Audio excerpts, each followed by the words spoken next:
So we're putting flight number 5 on it. I put 2 flights on at the club last night. I discovered what was going on with the tail kicking out.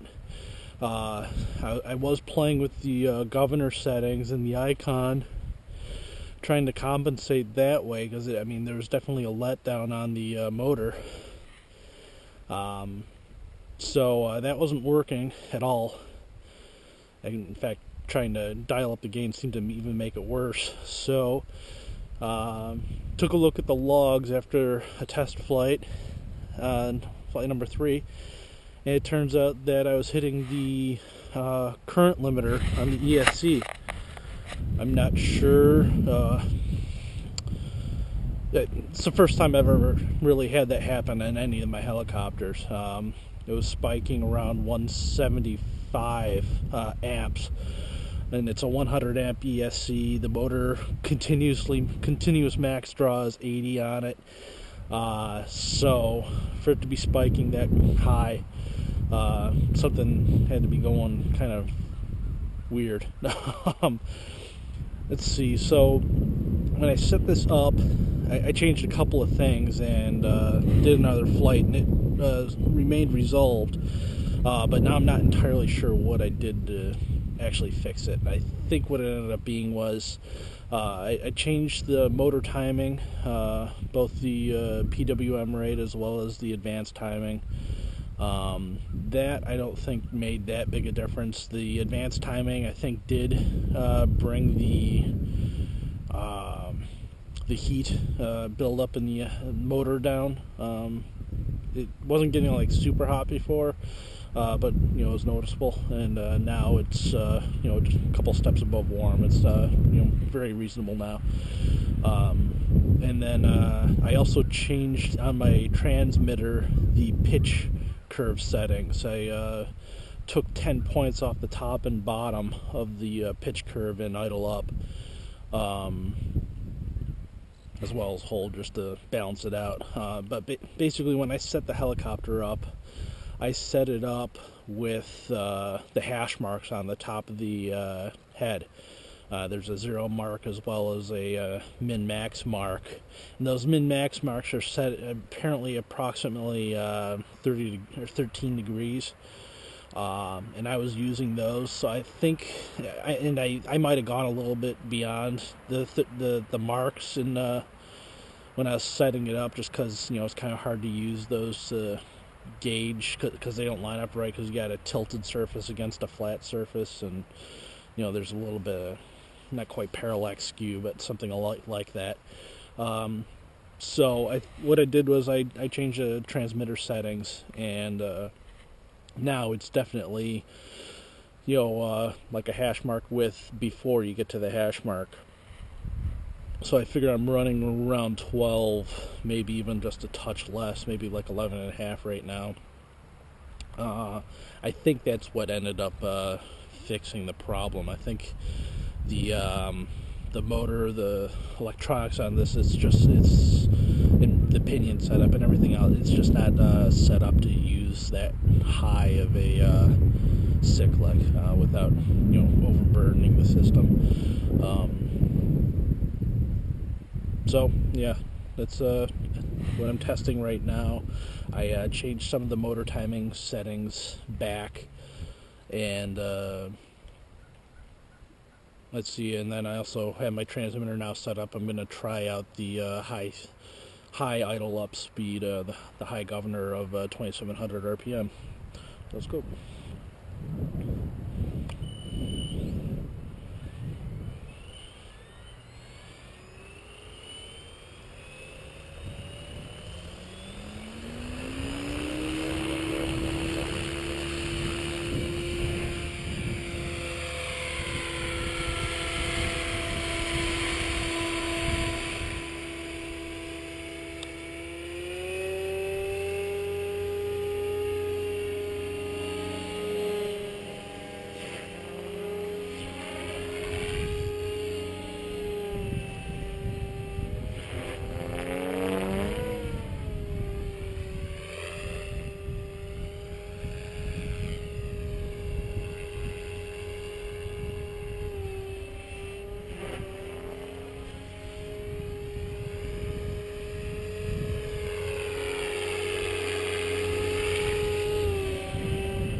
very precise compared to both the 550 and the 700.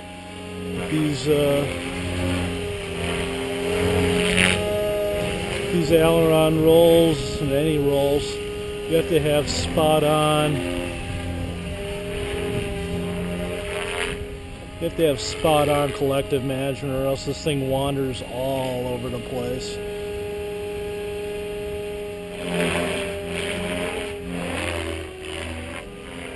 That was a bad example of it right there.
Very crazy precise with this stuff.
Very precise collective management. I mean, the trick I used with the transmitter settings change, it's definitely not the right way to go. I'm not going to be using that going forward.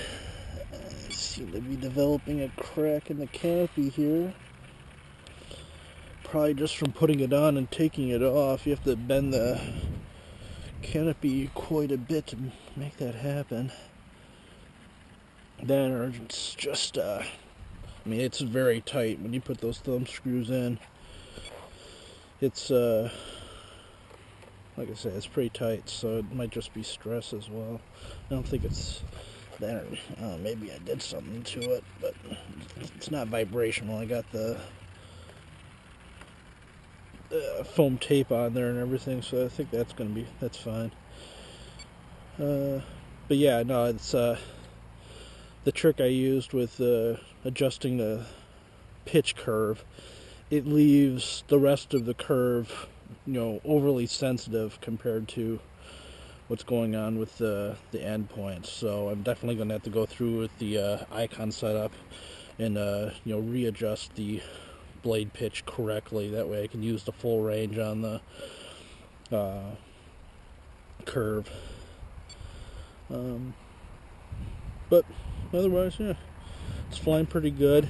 It started to kick out a little bit at the on that flight, more than I was expecting. So I'm going to take a look at the ESC logs, see what's going on there. I don't think I was hitting the current limiter this time around, but the adjustments I made on the timing may have made things just a little bit worse than it was. So I might have to go back to the old settings on that.